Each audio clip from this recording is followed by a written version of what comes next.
Diagnoza mi je bila postavljena leta 2014 in bil je ploščatocelični karcinom. Po neprespani noči pa sem se odločila, da bom naredila vse, da se pozdravim in grem naprej.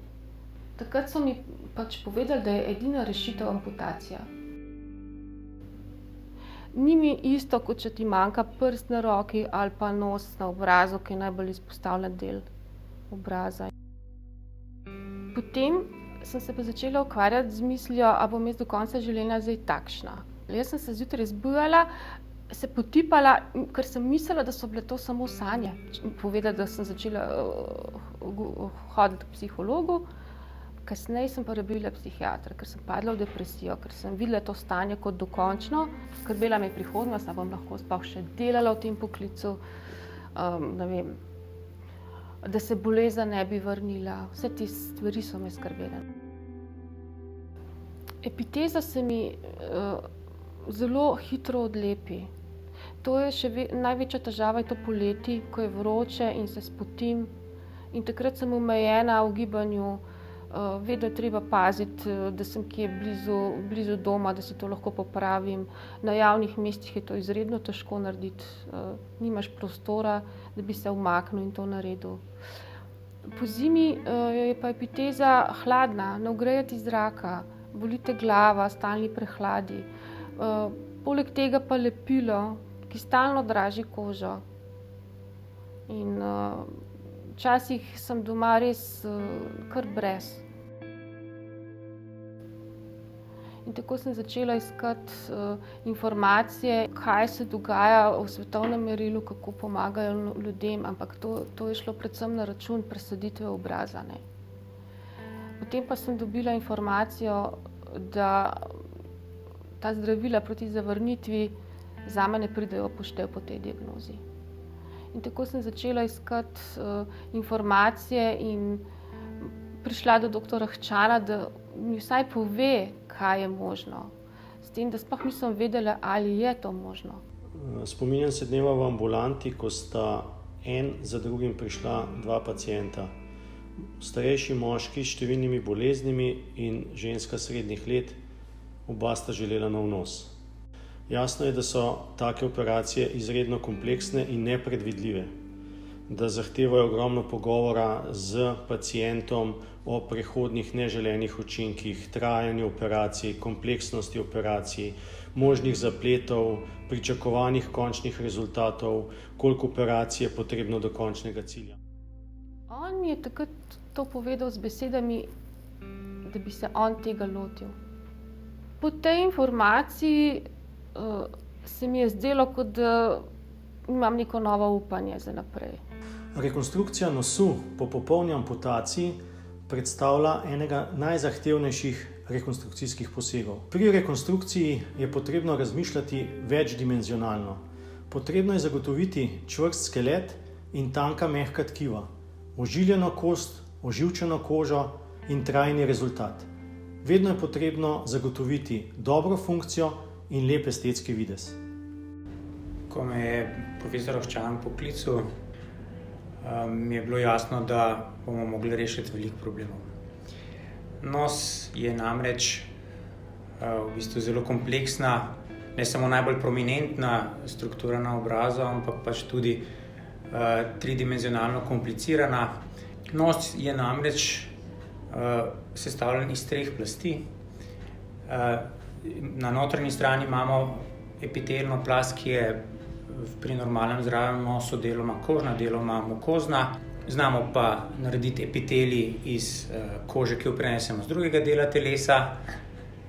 Potrebujemo kostno-hrustančno infrastrukturo, ki drži trodimenzionalno strukturo nosu, in potrebujemo tudi zunanji epitelij, zunanjo kožo, ki pa mora biti čim bolj podobna tisti na obrazu. Osnovna ideja je bila napraviti nov nos iz kosti in mehkih tkiv na podlakti.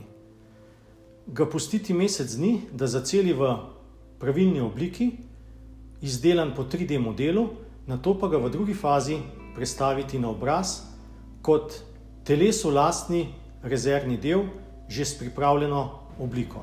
potem ko pa so bila tkiva tako na obrazu kot na oddaljenem mestu na roki pripravljena za prenos, pa smo naredili še drugo večjo operacijo, to je prenos tkiva in dokončno rekonstrukcijo nosu.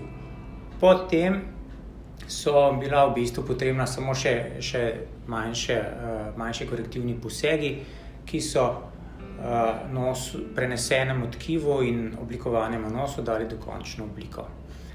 Tako smo dobili primeren nos, ki je dolgoročno stabilen, ima epitelij tako z notranje strani, ima dihalno pot, ima stabilno infrastrukturo, ki je kostno-hrustančna, in pa kožo na zunanjem delu, ki je praktično identična koži na ostalem delu obraza.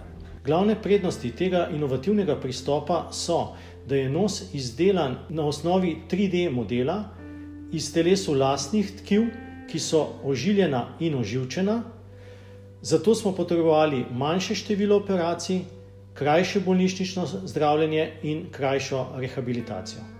V bistvu je inovativnost in kompleksnost metode se kaže v tem, da smo praktično združili 2500 let znanja o nosni rekonstrukciji.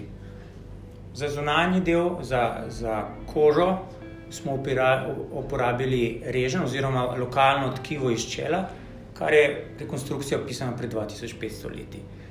Za prenos tkiva smo uporabili mikrokirurško tehniko, za samo planiranje nosu, za pripravo tkiv in za to, da smo dobili nos, ki je bil čim bolj podoben epitezi, ki jo je nosila prej bolnica, pa smo uporabili sodobno virtualno tehniko, s pomočjo katere smo na računalniku splanirali sam poseg, samo obliko nosu in izdelali 3D modele, ki so nam pri sami rekonstrukciji pomagali.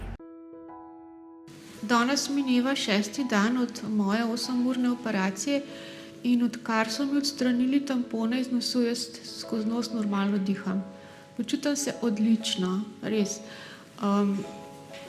Vonj je intenzivnejši, okus je drugačen, bolečine so se pa danes čisto ustavile, čisto dihale, tako da me nič več ne boli. Takoj, ko sem se zbudila z narkoze, sem začutila ta spoj in takoj sem sprejela in sem takoj vedela, to je to. Ker tukaj gre pravzaprav, da je vse tvoje, vse tkivo je tvoje in to je nekaj fenomenalnega. No. Ta občutek, to si pravzaprav ti. Vse to ni nič drugega, to je vse tvoje.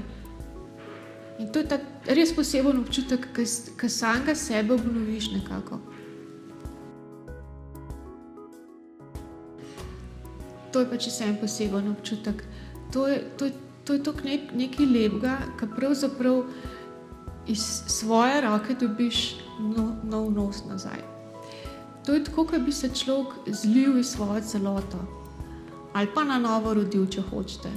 To je tak res fenomenalen občutek, ki je bil vreden vsega tega truda. In ga ne bi zamenjala za nič na svetu. In če bi bilo treba, bi šla še enkrat skozi vse.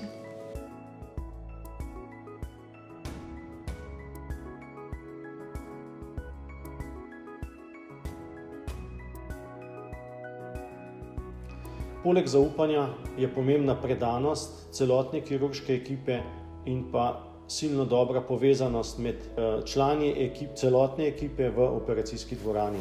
Tako kirurškega dela kot sestrskega dela, negovalnega kadra, sestre na oddelku in vseh, ki pri taki operaciji sodelujejo, se pravi cele množice ljudi.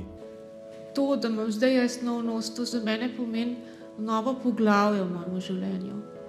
Vsi tisti problemi, ki so bili prej, to je zdaj vse pozabljeno, to je zdaj vse odpadalo.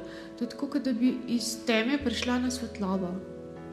En tak občutek enega miru, enega veselja, nepopisnega in to, če bi lahko priporočala vsakmu, ki ima to težavo, pejte v to, ker splača se, res je vredno tega.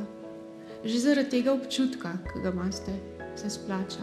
Moje sporočilo za vse paciente s takimi težavami je, da ko se boste odločili pa zbrali pogum, pa predvsem zaupajte zdravnikom in uspeh bo 100%. Brez zaupanja in brez tega, brez močne volje je težko priti do tega cilja. Pogosto gredo pri takih kirurških uspehih vse pohvale in čestitke kirurški ekipi in posameznikom. In pogosto pozabljamo na pacienta. V tem primeru bi iskreno čestital gospe. Tudi ona sama osebno se je odlično pripravila na kirurški poseg.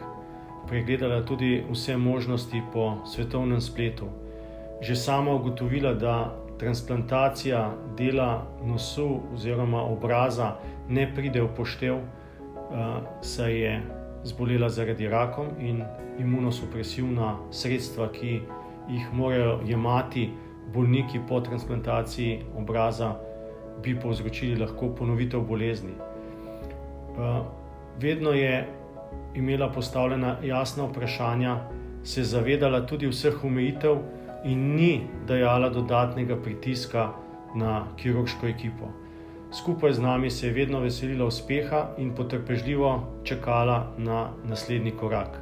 Zato gospe iskreno čestitam za pogum, ki ga je izkazala, za strpnost, za preudarnost in ji želim vse dobro v njenem življenju.